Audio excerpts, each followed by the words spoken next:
Serving as a bridge between the previous Resistance games on the PlayStation 3, Resistance Retribution brings the war against the Chimera to the PSP.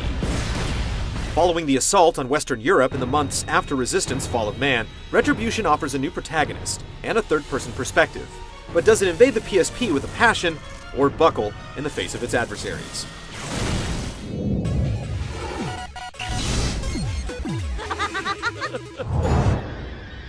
Retribution follows the journey of James Grayson, a British soldier who has to execute his own brother in a Chimeran conversion center.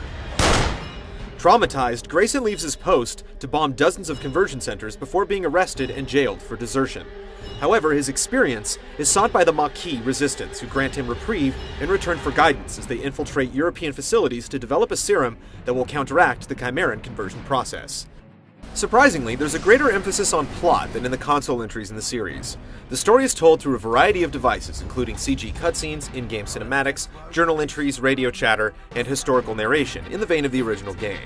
Grayson contrasts Nathan Hale's heroic silence with a strong personality and a chip on his shoulder. So I get to be a grunt, working for the Marquis, taking orders from frogs and abroad. No thanks, sister. He doesn't trust his comrades, and they don't trust him. Bouchard insisted we recruit you, but I don't trust you. Overall, it's more developed and easier to follow than earlier games, but it's not a story that will bring you to tears.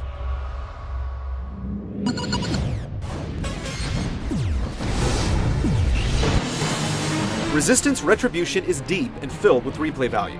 The main campaign stretches over 20 missions and can take over 12 hours to complete, which is meaty for any shooter. The fight for Europe takes you to varied locations, including caves, bombed-out cities, futuristic Chimeran structures, and even the catacombs beneath Paris.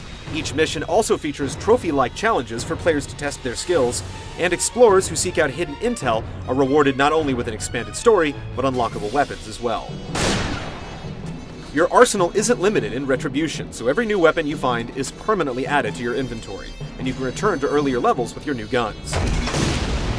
The standard assault rifle, rocket launcher, and the auger return, but Retribution also includes a chain gun packed with a recharging shield and the bullseye-like razor with a secondary function that ricochets shots across multiple walls and enemies. Multiplayer supports up to 8 players locally or online, splitting players into teams of Maquis and Cloven soldiers. Modes include Deathmatch, Capture the Flag, the node capturing containment option, and the zombie-style Assimilation, in which Cloven kills results in players changing sides against their Maquis comrades. It's pretty standard fare, but it does allow you to get a few frags in on the go, and by handheld standards, it's pretty impressive.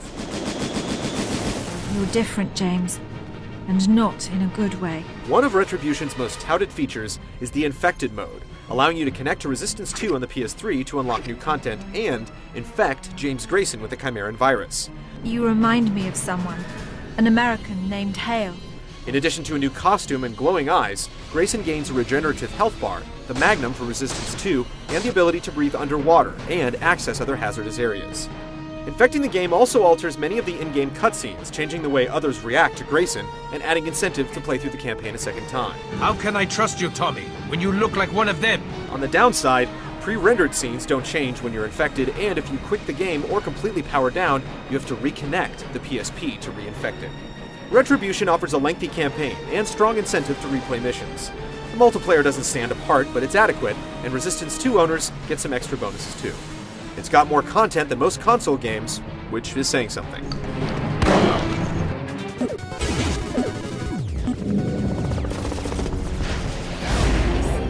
Instead of sticking with the first-person view of the past 2 games, Sony's Bend Studio has taken Resistance to third person, building on the tech from their previous projects in the Siphon Filter series. The developers' experience with the hardware shows, as they've implemented a number of features to counteract the portable's control limitations. Functions like taking cover and using a flashlight are context-sensitive, and the auto-aim feature locks your target to nearby enemies, making the game feel more like Metroid Prime than a standard headshot fest. Some weapons and enemies do require you to aim manually, but those creatures have significantly larger skulls, and secondary weapon functions let you slow down time with the sniper rifle, or redirect rockets mid-flight with the Lark.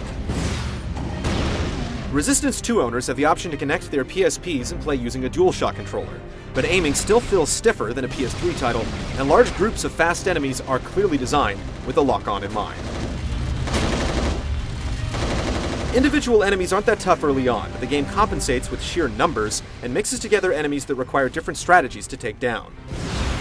Level designs have a bit more vertical space, adding light climbing sequences and the ability to dive and fight underwater. While there are a few major bosses along the way, you'll more often run into groups of mid-sized creatures like titans and mechs.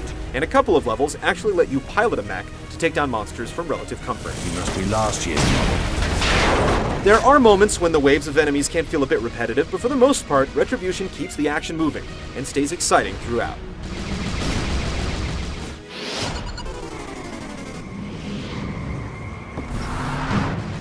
Resistance Retribution is one of the best looking games on the PSP, with large, detailed environments, great lighting effects, and smartly designed textures that do a great job of masking low poly character models. The impressive audio design features voice acting that's on par with the console iterations of the franchise. I don't blame you for being angry. I am leaving for Paris soon. The orchestral soundtrack is fantastic during gripping action sequences, and haunting Russian folk tunes clue you into nearby secrets.